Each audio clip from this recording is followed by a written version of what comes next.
Nosey Nancies is a true crime podcast that deals with real-life situations. If you are sensitive to any of the trigger words, this is not the podcast for you.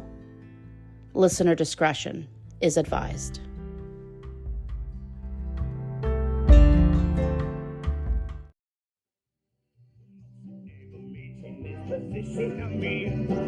Somewhere between the sand and again and again. Well, I'm just pretending that it's all just a dream. A little condescending to believing in it. I'm getting the notion that I'm going all in. Hey, all you nosies. I'm Alequah. And I'm Jasmine, and welcome to a special episode of Nosey Nancies. Yeah, if you think this is the beginning of season 2, we're here to crush your dreams because it's not. You're wrong. That's all that needs to be said. That's what we do. We crush people's dreams and hopes, and that's how we stay so young looking. Yeah. So this is going to be a pretty cool episode. It's basically like a recap on season 1, but the cool thing is that we have a special guest today. His name is Brett, and he is a retired police officer. How are you doing, Brett? I'm good. How are you ladies? Doing great. Ever since y'all reached out to me, I have been looking forward to this. Yeah, I'm really excited to get your opinion, just as like a former officer of like, you know, of what you think has been happening. It was really funny because I texted Jasmine and I go, oh, what about if we put Brett on, and you know he's a retired LEO. And she goes, oh, he's a Leo? And then I was like, she goes, well, I'm just a Libra, so I don't know. First time I mentioned Leo to Deanna, she was like, what does Leo have to do with being a cop? And I was like, an officer? And she's like, oh, yeah. Yeah. I'm glad her and I are on the same page. All that beauty, not a lot of brains. We gotta love it. It's true. Gotta love it. No, well, you're super smart. Okay. Before are you talking to Brett or to me? To you. Okay. I know she wasn't talking to Brett. Smart. Oh, this is going really well. Okay. So Brett also has a podcast. It's called Hard Lessons. Do you want to tell us a little bit about your podcast? Yeah, so co-host it with my gorgeous bride, Deanna, and he is a school teacher. We had talked about doing a podcast for close to 2 years and kept coming up with these different ideas and running them by folks. Finally came up with the idea of, well, what if we use your job as a teacher? And I mean, because there's thousands of true crime podcasts out there. So many. So many, and some great ones. And came up with this idea of using her job as a teacher. So basically, her role on the podcast is she plays a teacher, and whatever subject I'm giving the episode is about, I present it like I'm a student in her class doing a book report. I've listened to all your episodes really, but and I do like the format of it and how she has to like give you a grade at the end of each episode. Yeah, I like it. Thank you. I'm glad that Jasmine doesn't do that to me because she'd fail me every time. I mean, true. I can only seduce her so many times to get a passing grade.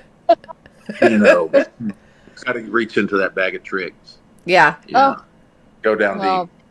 Oh, Lord. Okay. This is not that type of podcast, Brett. Okay. Oh, my bad. Sorry.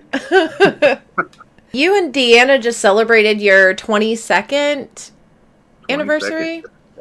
Yes, ma'am. That's terrific. What advice do you have for long-lasting relationship like that? Always say yes. Oh. That's it, regardless of what it is. Yeah. That's it. No. Just take one day at a time. There's going to be good, there's going to be bad, but just be there and support each other like y'all are the only two people on earth. That's great advice. I'll take Yeah. it. There you Alequah? go. Alequah, what about you?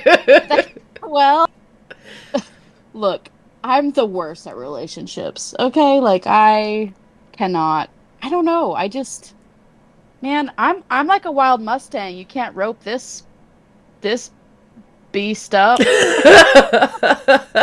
Yeah, can't just contain to one person, That's right. Gotta That's spread the right. love.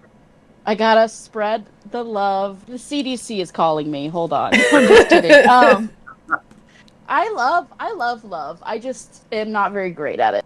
I know some of those Maybe. guys. I know. Look.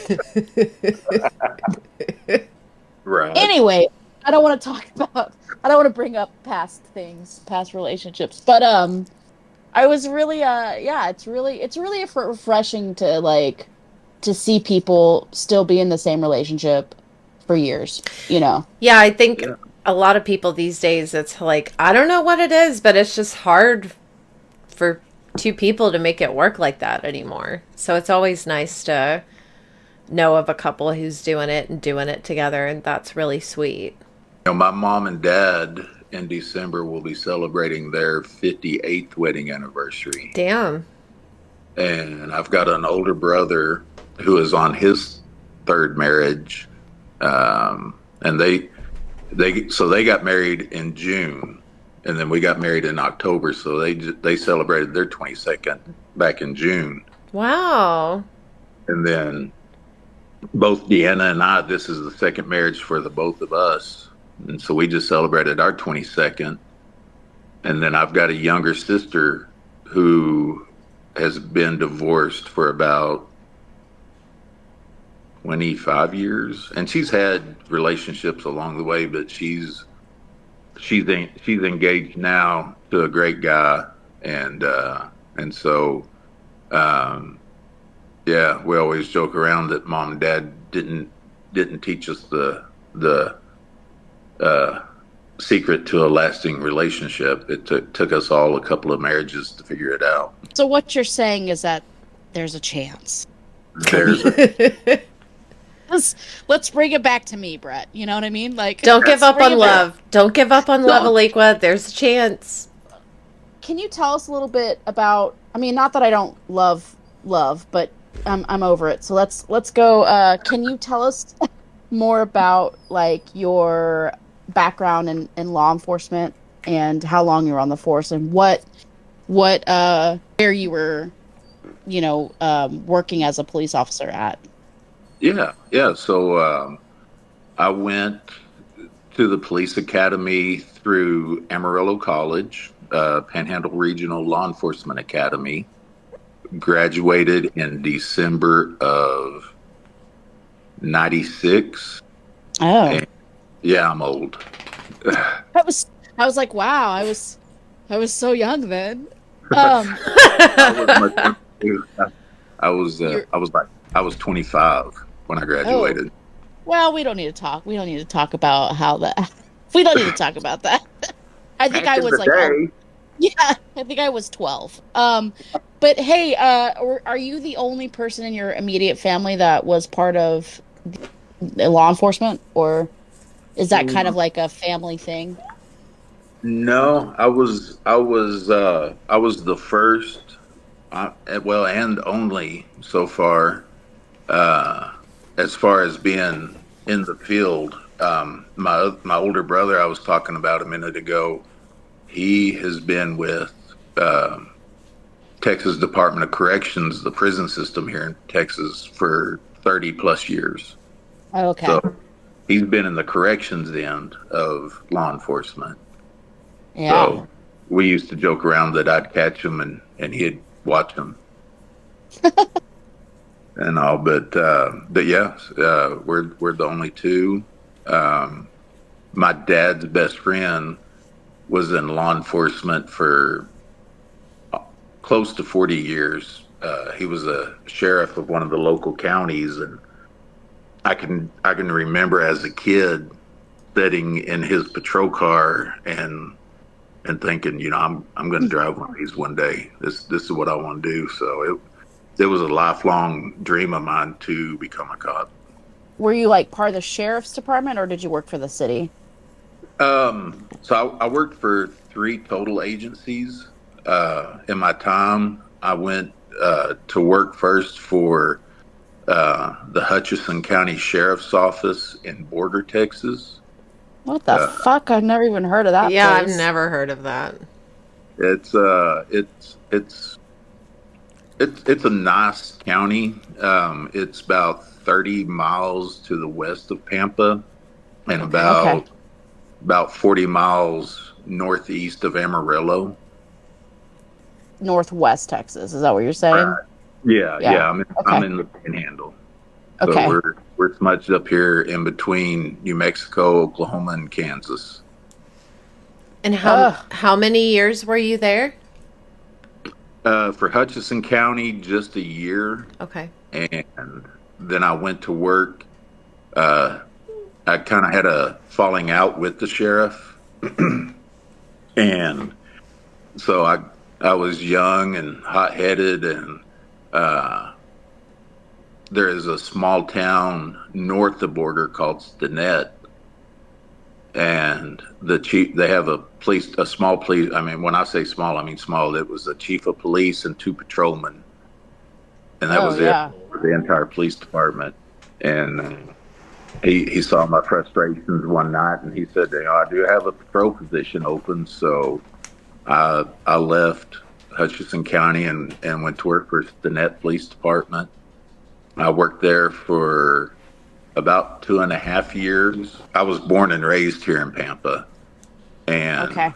had gone to a training, and the chief of police from Pampa was at that training, and he was one of my instructors in the academy. And he asked me how things was going, and I was telling him everything, and he said, "Well, how's your wife adjusting being wife of a cop?" And I said, "Well, we've actually separated and filed the paperwork to divorce." Oh And yeah. and he was like, "Well, I've got some positions open if you ever thought about coming home." And so I thought, that sounds pretty good. So I moved back to Pampa in 2000, late 2000, early 2001, and went to work for Pampa PD in February 2001, and stayed here till 2008. And that's when I stepped out of law enforcement. When you are training to be a police officer, train you to deal with, I mean bodies, right? I mean they kind of have to tell you like what to do, right? I mean, there's some Yeah. kind of what's the training like for that? Well, and I'm sure with technology, it's gotten better now. Um, Hmm. but when I was going through the academy, they basically just kind of gave you the basics of what you need to know as far as bodies. We didn't see any while I was in the academy. We did see like autopsy photos, and the instructors told us, there's nothing pretty about these. Can't force you to look at them. There's going to come a time where you're going to see Yeah. this, and it's going to be this bad or worse. When I went to the academy, it was mainly pictures and videos Hmm. with dead bodies. That's surprising because it's like how are you supposed to I guess they expect you to learn mostly from just being in the field. Yeah, Is and that's what one of our main instructors told us. He said, "We're going to give you the basics that you need to know to pass the state test, and then whatever department you go to work for, that's where you're going to get your knowledge and your Okay. experience." How were you trained, like, to handle if you responded to a call and there was a dead body there? Was there any specific training that you were given, like what you were supposed to do?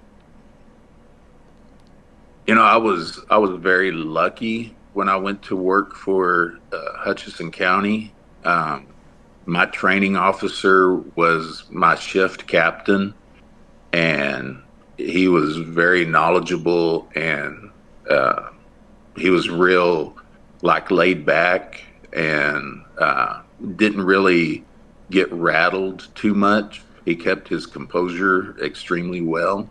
Oh yeah, that's important. That's Yeah. really important. Very important. I I know a lot of guys that over the smallest of calls will just flame right up, and get nervous, and those are the type of officers I always hated to go on calls with. But Well, that seems like that would lead to like more of a chance of a police officer being, brutal with police officer Yeah. brutality, like just kind of exactly, flying off the handle and being too aggressive and stuff like that. So that is really fortunate that you. yeah. And Captain Forsyth told me, like one of my very first shifts, he said, you get called to a dead body scene and it's called in as a suicide. Um, I don't care if you get there and they have the rope tied around their neck and they're hanging. And I apologize. Usually when I start talking about this, I say, hey, I'm about to mention suicide. And Oh, if that's I okay. offend you, I apologize. But he told me, they're hanging there with the rope still around their neck. And it's obvious that it is. He said, I want you to start out at the top as, okay, this guy was murdered, and then work your way down. Okay. He said, because you can always, he said that he personally had been on calls that were called in as a suicide, but as they got there and started looking at things, this guy was murdered and it was staged to look like a suicide. So he said, you can always come down, but you can't always go up. Mhm. Right. So he said, start at the top always and work your way down. And that's on any call, Right. And so I took that to heart. The 10 and a half, 11 years that I was in law enforcement, any call I went on, while I was on my way there, I would think, okay, this is what can go bad. This is what can go good. If this happens, kind of following like a chain of command tree. Okay, so if this happens, then I go this direction and do this, or if this happens, I'll come over here and do that. If that doesn't work, then I come back over here, and so you kind of play it out. So when you get there, you're not totally shocked. Right. Basic. That's like basic police work. I feel like. Yeah. I mean, I feel like that's what you're supposed to do. I mean, I don't know. I'm not. I make jewelry. I'm just a. But like, I feel like that's like pretty. That's good police work. Do you, Did you? do you feel like, with your training, that's also the way that like the Austin Police Department was trained to handle the cases, or do you feel like they just kind of pushed it all the way to suicide immediately? Wait. Before you answer that, I want to ask, because this could be this could be prerequisite to that. But Okay. did you, in your time, ever get called for a drowning? I didn't. Hutchinson County has a huge lake that actually had the nickname at one time, the Widowmaker, Lake Meredith. It's a beautiful lake, and but when I was there, we were going through a drought, and so it was extremely shallow, and they weren't allowing any boats or anything on it. Mm. And so, I mean, we did get calls out there of like somebody would find a body. They'd be out there hiking and they would find a body, and we would follow those steps. Okay, well, this guy obviously didn't just come out here to die, and sometimes that was the case. But I think there was 3 of them, if I remember right. One of them was a missing man from Amarillo. Remember, like Amarillo crime coming over and taking over the scene, and Yeah, so I didn't work any drownings. So to go back to Jasmine's question, I don't know, I forget which. What the What did you question was? say? About Yeah, how Austin PD handled. Yeah, yeah. do you feel like they were taught the same as you, like to automatically assume that the call could have been potentially a murder first and then work your way down to suicide, or do you feel like they just kind of brushed it off like, oh, well, it's for sure either a suicide or an accident? As an outsider looking in, um, I think they did just stick with the suicide. Like they had that mindset. Um, I mean, I don't see how in some of the cases you could say that that person committed suicide. Do you think Mm, that's common? Do you think that's like a common thing in law enforcement where police, especially like in bigger cities where police officers are just like, well, I don't know, or I, have you seen that before? I have, unfortunately, and it is more of a bigger city uh, situation. I mean, they're just and I'm sure there's some good officers in Austin PD, Oh, um, sure. Yeah. um, but they're under so much pressure. Well, we got to get this solved. We got to get this closed. What are you doing with this? What are you doing with that? And then and then they've got other cases behind that are stacking up. Right. And not everybody's running to be a cop nowadays, and so they're shorthanded. And um, I think there is a tendency to be like, well, let's go ahead and close this one out. It was a suicide. That's Right. just personal opinion, also, but um, I'm not the smartest man in the world. Do you feel like we're interrogating you? I feel like Oh I heck feel no, like we no. I feel like we are. I'm the Oh I'm the yeah. bad cop and Jasmine's the good cop. Hello. Well, that would be why I'm sweating so Yeah. Yeah, that's us. We are intimidating, Yes. okay? very much so, but not detrimental. So I No, feel not like only to ourselves.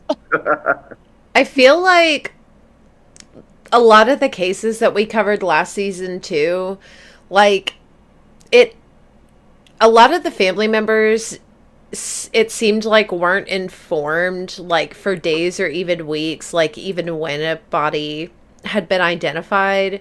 And also it seemed like the family members were doing a lot of legwork, like as far as the investigation portion, like gathering right. security evidence and everything. Is that something that typically, as far as is that typically how they're handled, cases like that?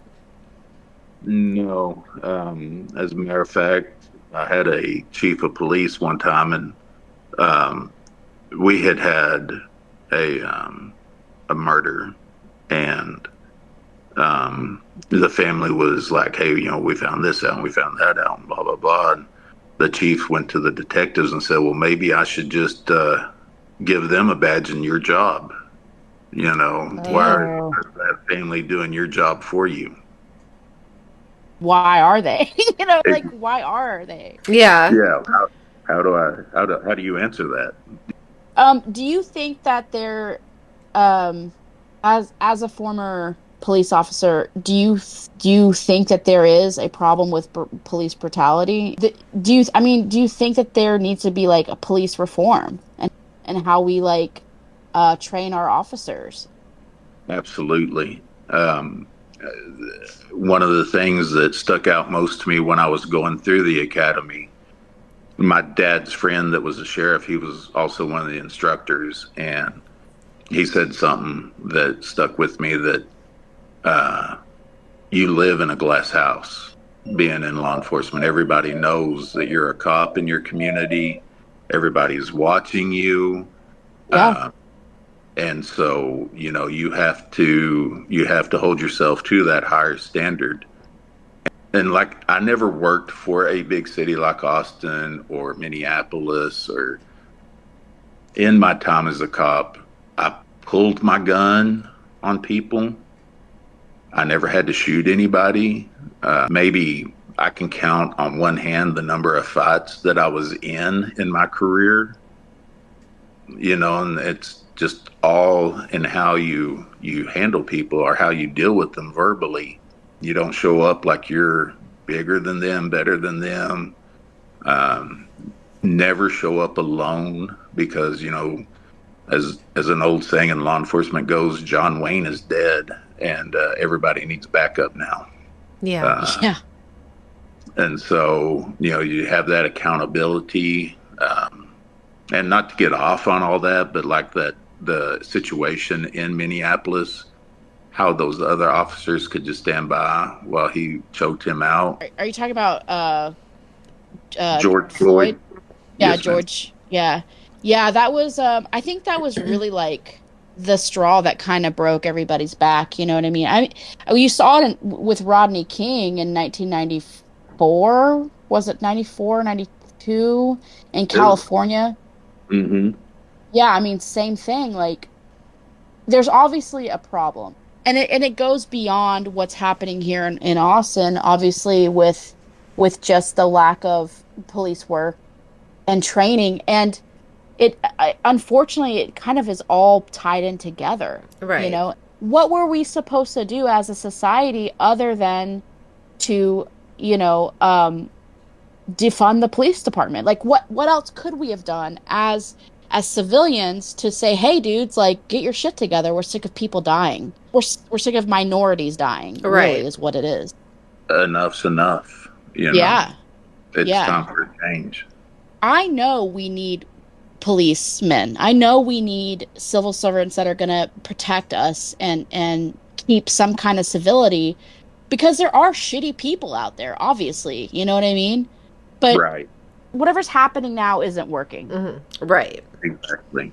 And I don't know. I don't know what the solution is, obviously, because I'm just a girl. But like, but I mean, what the fuck? Like, what the fuck? Like, what were we supposed to do? The police, I feel like, especially in Austin, which is kind of laughable, because what had happened is we defunded them, but then we refunded them in 2021 immediately. And in Texas, we defund the public school system every fucking year. Yeah. And nobody bats a goddamn eye, because, it's just, who gives a shit? It's just our children, right?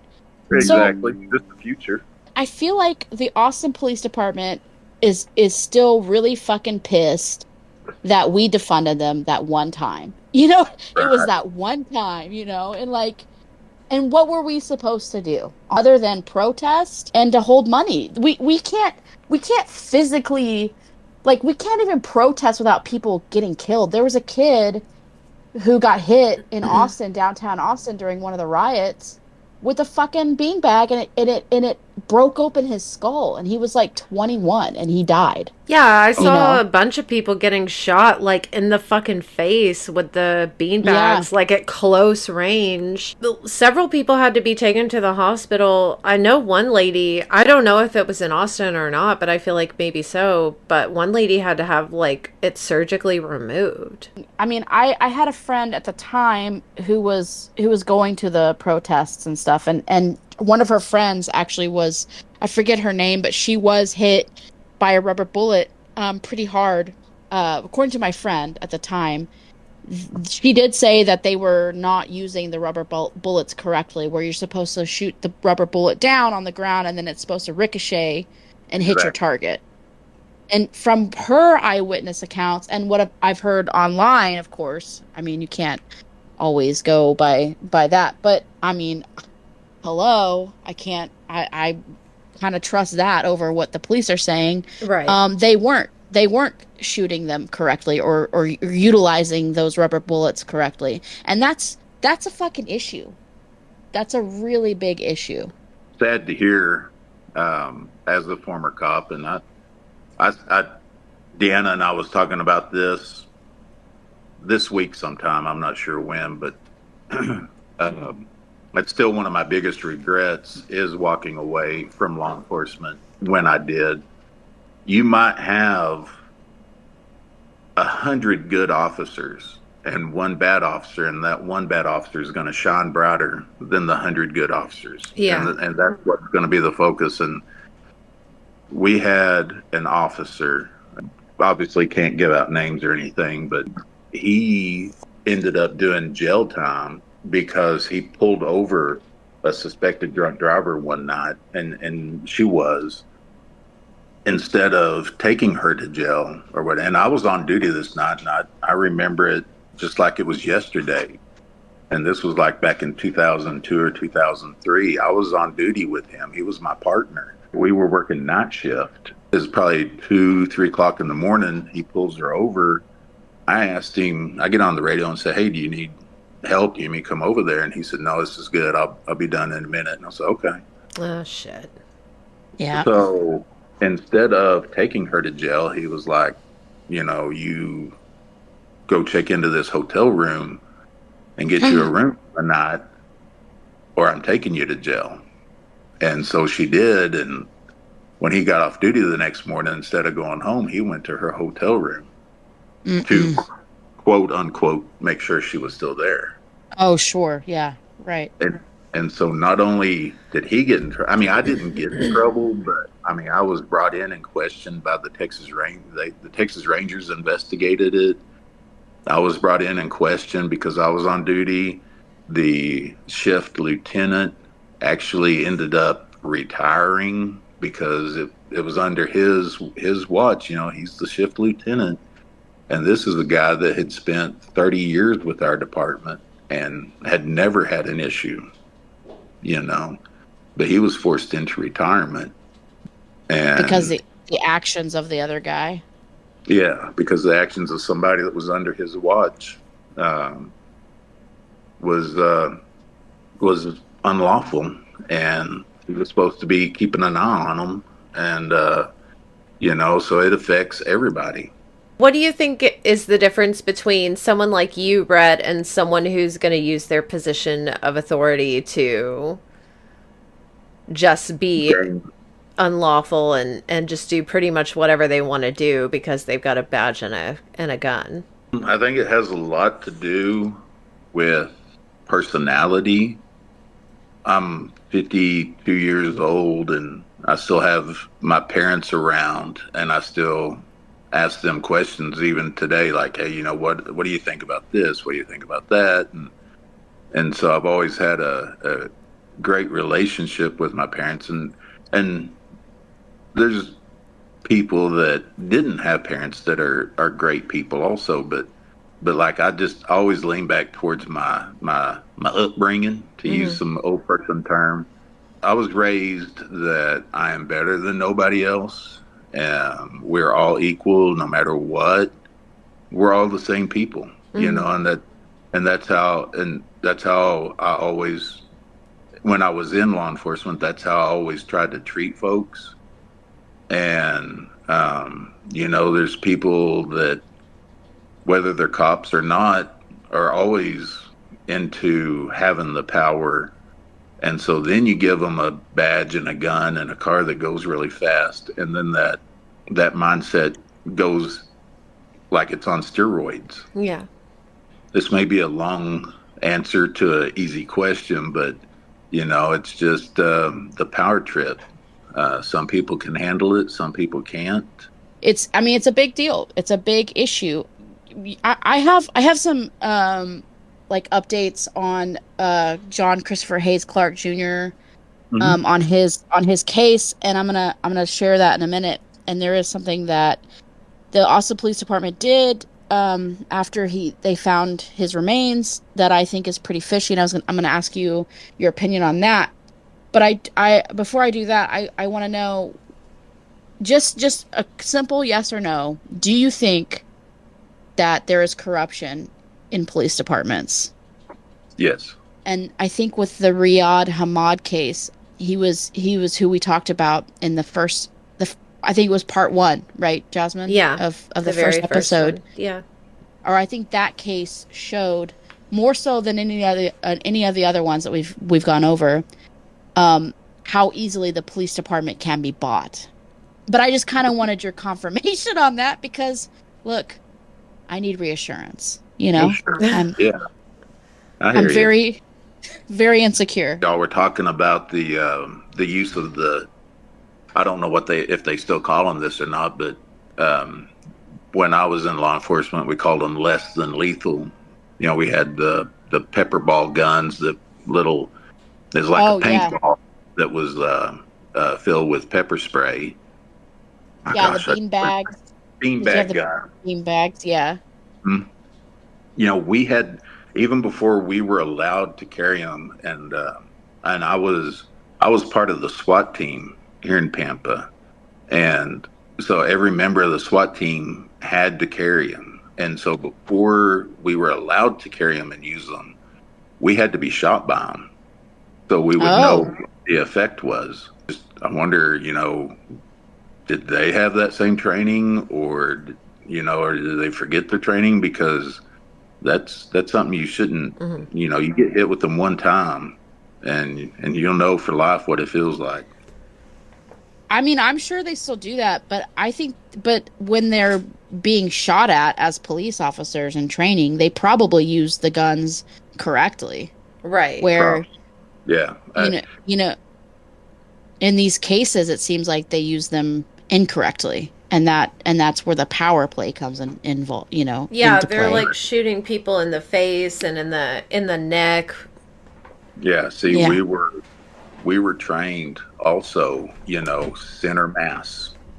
You know, Yeah. so you're not shooting them in the face. You're not hitting them in the groin. You know, you shoot center mass. Go for the chest, the stomach. Hmm. Go for that area. You know, just a funny story, real quick. The lieutenant that I was telling you all about a while ago that was forced into retirement. Um, they asked him. They said, "Hey, do you want to come out to this training and be shot by one of these?" And he said, "No." Well, you can't carry one unless you're shot by them. And he's like, "Well, I wasn't shot with my revolver before you handed it over to me, but I'm sure it would hurt too." I don't know what it is. I guess people just get wrapped up in their own ego and they just, there it's a problem with like, oh, I'm Yeah. better than you, so you're below me and this is what's going to happen. I'm the good guy, you're the bad guy kind of thing. Right. And it's Exactly. it's unfortunate. Is there anything else you want to ask Brett about the drownings or anything, Jazz? What is your personal opinion on what's actually happening with the men being found in the water? Like, are you thinking that it could just be accidental, or do you believe that they're being drugged, or do you believe in the smiley face killer theory? I, I kind of believe, yeah, I don't think it's accidental. I don't think it's suicide. I don't, I've been going back listening to y'all's first season, and I'm very forgetful. I almost forgot what I was going to say just then. That's how forgetful I am. But I don't remember the man's name, but I believe he was one of the first victims found, where he was duct tape at his ankles and hands and That's around his mouth. that was right, Raid Hamad. Yeah. He Okay. that's yeah, he was a Muslim American and he was being investigated by the FBI. Yeah, for the embezzlement, right? Yeah. Right. Possibly, Supposed. Yeah. supposed. Yeah. Um, Alleged. I've just gone over in my head, and they said his was suicide, right? Correct. Yes. Yeah. I've been going over in my head trying to think how you duct tape yourself at the ankles, hands, the mouth. You know, it's pretty. You do it first, so it's pretty self-explanatory. But Hmm. Right. like, even your hands, you duct tape your hands together. Okay, how are you going to tear the duct tape off? Right. Right. If your Uh, mouth is already duct taped. Yeah. exactly. And so I don't see how they came to that conclusion, that it was a suicide. But I'm an outsider looking in. But I kind of, I lean towards the smiley face killer theory. it's kind of plain as day. I mean, Yeah. yeah, how can you have so many similarities, and how can people just, I mean, obviously, I think, look, if you want to get away with murder, you throw somebody in the water. Okay, fine. But the strange thing about all those cases was that they were downtown and they wandered off. And Right. that to me is so fucking nuts, and they're all men, Mhm. which is crazy. I don't know if the graffiti ties in. I personally, I don't know. I'm still on the fence about that. It could have just been like some weird coincidence. I don't know. But I do think that there is an underground group. I mean, there's underground pedophile rings that we know of because we've busted them. So Right. if there's underground pedophile rings, why can there not be an underground serial killer ring? Yeah, I mean, Exactly. it wouldn't be the first time, Mm-mm. because John Wayne Gacy and oh my gosh, I looked up his name last night. He was in Houston. Same time Gacy was in Illinois.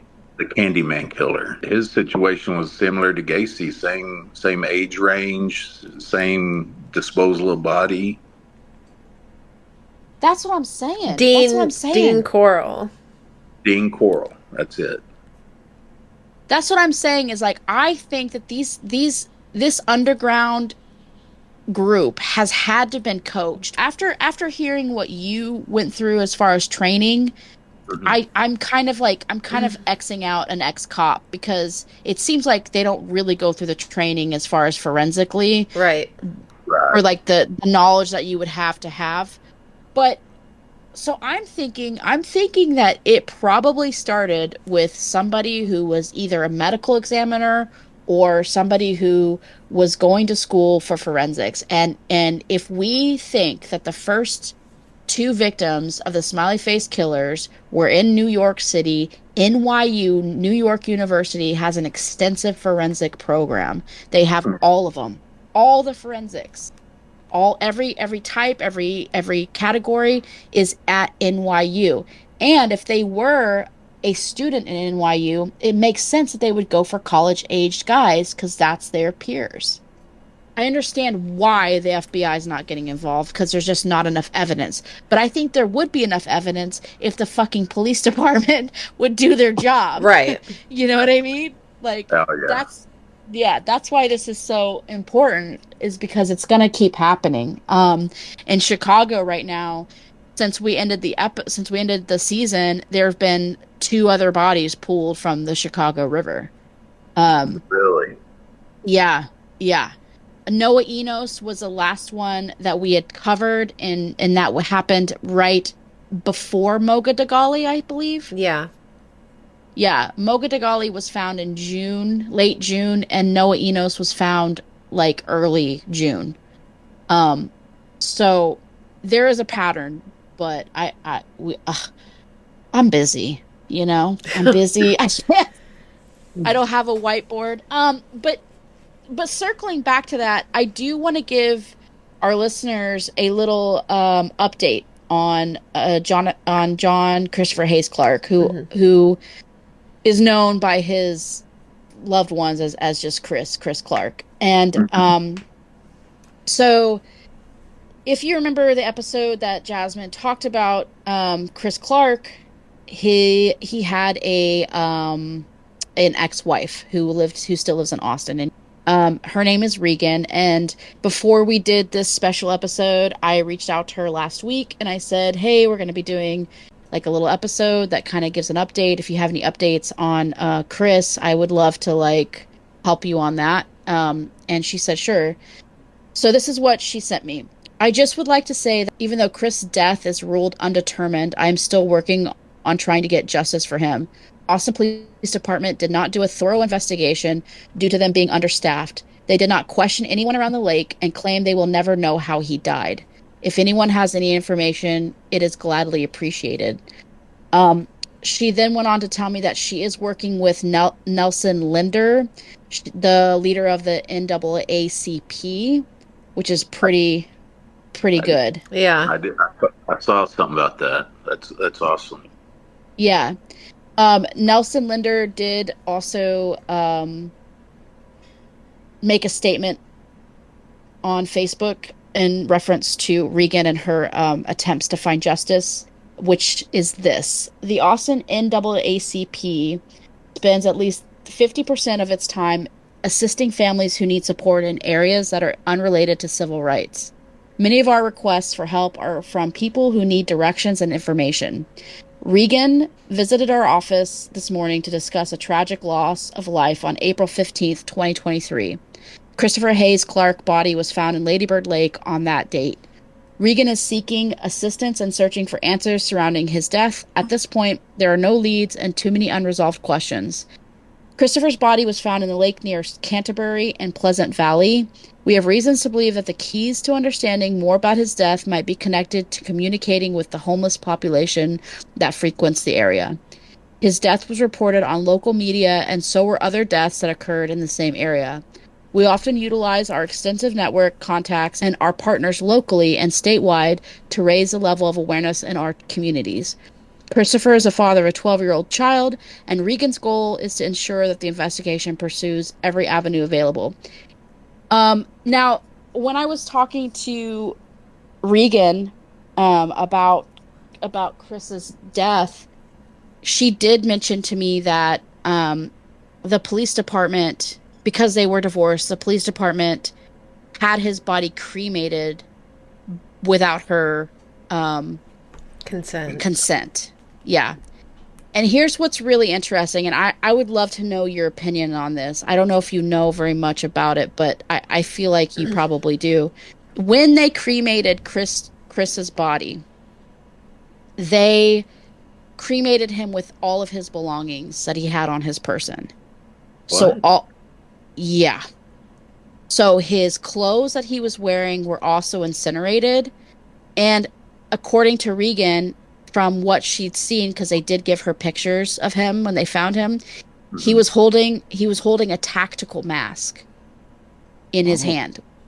And they also incinerated that as well. Yes. Oh, well, they also. Why keep that? I mean, there may not be any DNA evidence or anything on it. Why Exactly. keep it? Why keep it? Right. Exactly. So to me, that's pretty fucking fishy. That is very fishy. I mean, we could not have a body cremated without family consent. Okay. And so that whole deal right there is fishy. And especially, why would you not bag up his clothes? Right. If it's still under investigation. Exactly. Now you have nothing to go back and look at. Right. And that's the thing, is that as far as the police department's concerned, there is no ongoing investigation, which I feel like is pretty convenient if you have nothing to go on.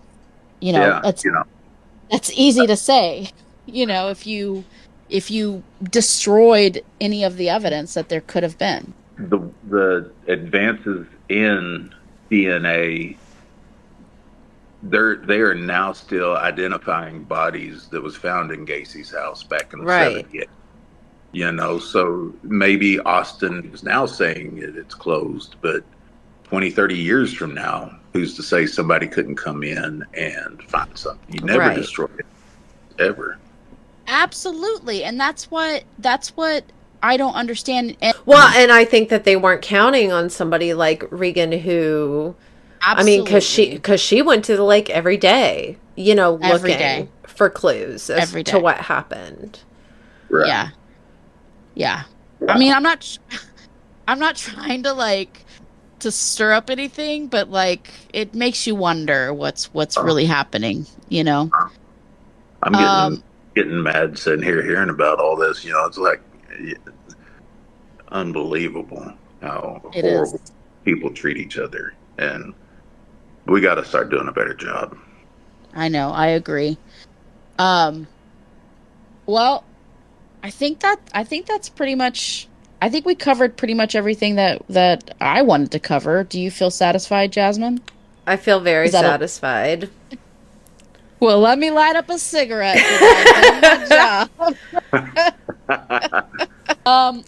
Okay, I do want to do some updates about some of the missing people that we had in Austin, um, that we've went over in past episodes in season one. There have been two people that have been located safe. Um, Wonderful. Yep, Yay. which is hey, that's always great. So the first one is Curtis Three-Wee Schilling the third. He was located safe, and he's doing okay. Good. And then yeah, and then the second one was Anna Zandra Harris. She was reported missing, I think, July 30th, and she has been found safe as well. So Awesome. yay, good job, you guys. As far as season two for Nosey Nancies, look, we're trying our darndest to get it going. We've got several We're things in the works. We're just duking it out over how to do it. Because I think our format with season one worked so well. We want to keep that format going. You know what I mean? But it's hard if it's not the same. If it's not the same subject. We're doing a different subject. We're just discussing it. We got a few things that we're kind of kicking around. Yeah. We're just trying to figure out how best to do it. So we are hoping, we're crossing our titties, that we're gonna be releasing season two first episode around October 27th. But we're realistic, so it probably will be more towards November 3rd, right? Is that what we Most likely. But we'll see. Yeah. Maybe we can come up with a something. Hey Brett, thanks so much for coming on and talking to us about all this crazy stuff. Yeah, we really appreciate it. It was an honor. I love y'all's podcast. I love the awareness y'all are bringing to this situation. Y'all keep it up. Y'all are doing amazing. Thank you. Thank you so much. And go check out Brett's podcast, Hard Lessons, True Crime, and Paranormal Podcast. It's on Spotify, right? Yes, ma'am. Spotify, iHeart, Google Podcast, and Amazon. All right, so no Yeah, excuses. Go check it out. It's everywhere. Go check it out. And y'all drop an episode every week, right? Yes, ma'am. Yeah, every Sunday. All right. Well, hey, I gotta go. I got some people to do and some places to see. Well, we're fucking busy too, so. Yeah, I'm going to take a nap. Hey, So next season is dropping whenever we said, so stay tuned. ciao.